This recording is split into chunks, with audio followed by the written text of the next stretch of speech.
नमस्कार. आपण पाहतोय हा निसर्गरम्य परिसर. या ठिकाणाला पाच देवळी असे संबोधले जाते. खरं तर याला एक पुरातन वारसा आहे आणि या वारसा नेमका काय आहे तो आज आपण पाहणार आहोत. आपण समोर पाहतोय झाडेझुडपं दिसत आहेत, उंच झाडं आहेत. त्याचबरोबर आतमध्ये आपल्याला काही दगडाचे चौतरे दिसत आहेत.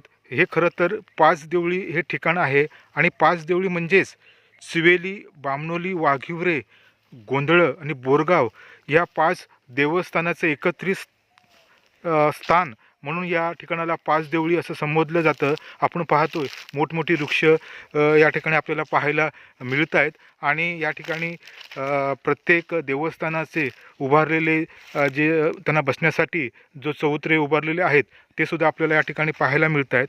अतिशय ऐतिहासिक वारसा किंवा पुरातन ठेवा असलेला हा एक महत्त्वाचा ठिकाण आहे. पाच देवळी या पावन ठिकाणी आता आपण आलेलो आहोत. आपण पाहतोय प्रत्येक देवस्थान यामध्ये चिवेलीची वाघेश्वरी जी माता आहे तिला मोठी बहीण म्हणून संबोधलं जातं. त्यानंतर बाकीच्या ज्या तिच्या बहिणी आहेत म्हणजेच बोरगाव असेल, बामणोली असेल, वाघिवरा असेल, या गोंधळ आणि या सगळ्या बहिणी या ठिकाणी एकत्रित नांदतात.